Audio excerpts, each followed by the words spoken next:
Hi, I'm Dr. Sri Banerjee, core faculty for the College of Health Sciences and Public Policy at Walden University. And in this video, I'll be going over Sustainable Development Goal number 11. For starters, what is Sustainable Development Goal number 11? Very importantly, it is building sustainable cities and communities. So what's the challenge? Why do we need to have this goal? Well, more than half of humanity, and this is from the United Nations website, about 4.2 billion people live in cities today, and it's projected that by 2030, an estimated 6 out of 10 people will be living in cities. That's a staggering number or rate. So by 2030, the world is projected to have 43 megacities with more than 10 million inhabitants each, most of them in developing regions. However, some of the fastest growing urban agglomerations are cities with fewer than 1 million inhabitants. And many of these inhabitants are located in Africa and Asia. So while 1 in 8 people live in 33 megacities worldwide, close to half of the world's urban dwellers reside in much smaller settlements with fewer than 500,000 inhabitants. So what this is all saying is that we're becoming more and more of an urbanized society. And that means as a population as a whole, we have to prepare to understand the pressures, the additional pressures this places on overcrowded cities already. So even though the cities occupy by land mass only 3% of the land, planet's land,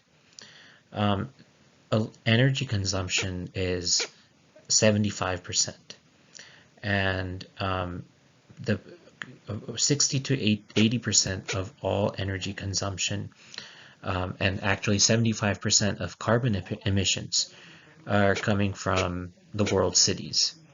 So these are factories, cities are factories of energy consumption. So rapid urbanization is exerting pressure not only on resources on land, but looking at freshwater supplies. So I did previously talk about certain cities running out of water. Well, in rapid growing urban expansion, there's a lot of congestion, which means a lack of basic resources, services, and a shortage of adequate housing, declining infrastructure. So more than 30% of the world's urban population are also living in slums. So in sub-Saharan Africa, actually this number is much higher, and the rate is half. So 50% of all inhabitants in slums are living in slums in cities in sub-Saharan Africa. So these are the challenges. Now, why is this important? Well, basically, cities are engines for sustainable development. So this is where ideas, commerce, culture, science, productivity, all these are contributing factors in trying to make sure that cities thrive.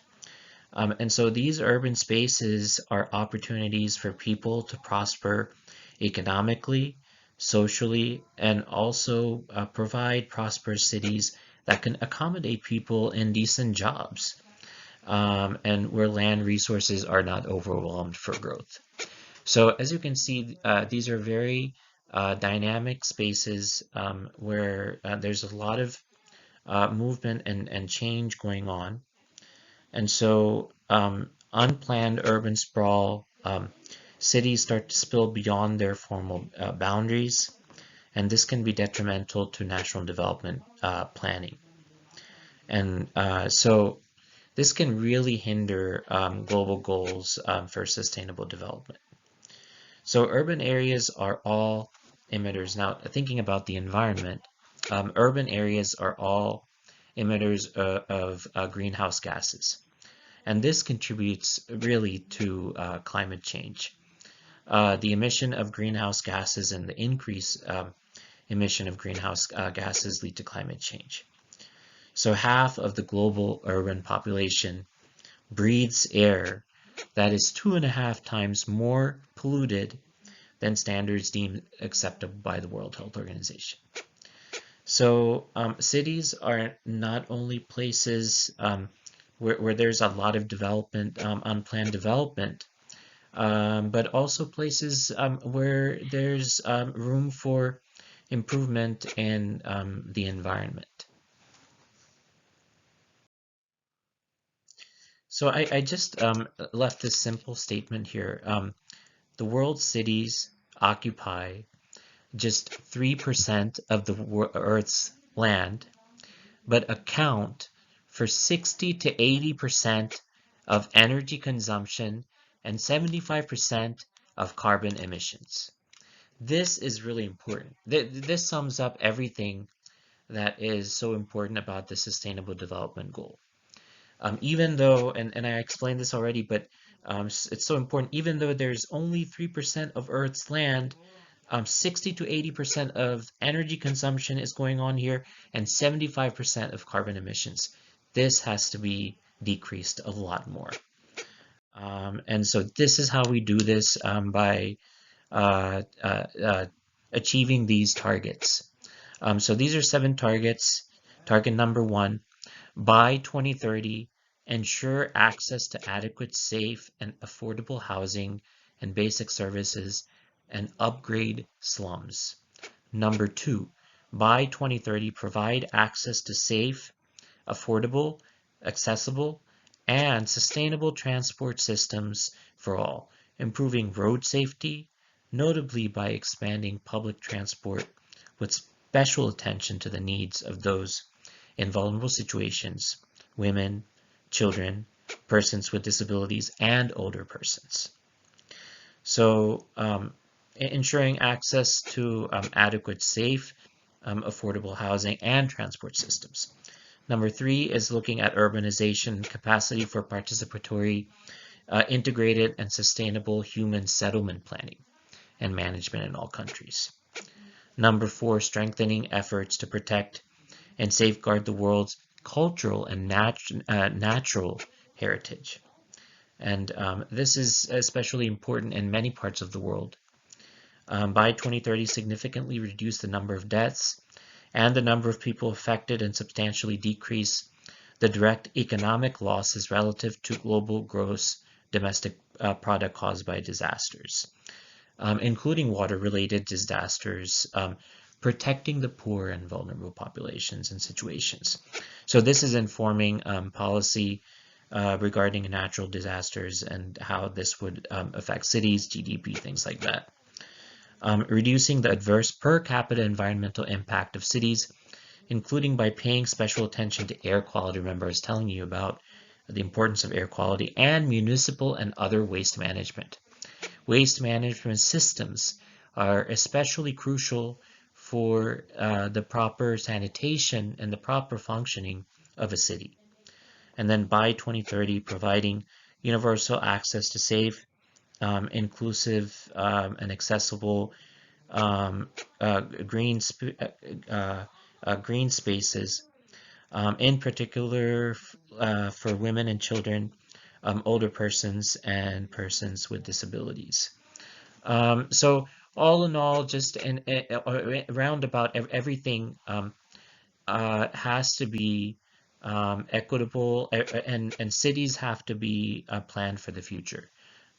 Without proper planning, you'll have cities that start to fall apart and increase in vulnerable populations. Notice throughout this, and this is linking directly to social determinants of health, there are connections to understanding and protecting particularly the vulnerable population. So means to achieve targets, These are supporting positive economic, social, environmental links between urban, per-urban, and rural areas by strengthening national and regional development planning. And then by 2030, this is and this is from before, but it's also updated actually to 2030. Substantially increase the number of cities and human settlements adopting and implementing integrated policies and plans towards inclusion, resource efficiency, mitigation, and adaptation to climate change, resilience to disasters, and develop and implement in line with the Sendai Framework for Disaster Risk Reduction 2015 to 2030. Holistic disaster risk management at all levels. Sendai Framework is extremely important. If you get a chance, go through the document. It's a number of pages, but important.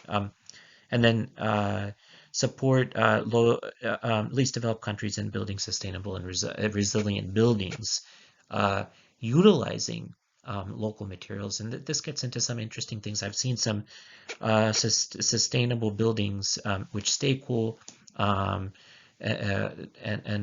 does not necessarily require energy intense settings. So for instance, using material straw and things to build houses.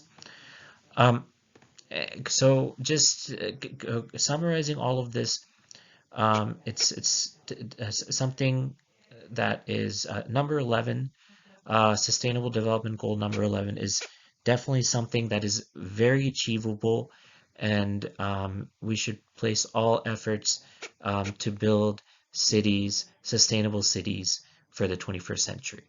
Thank you for listening.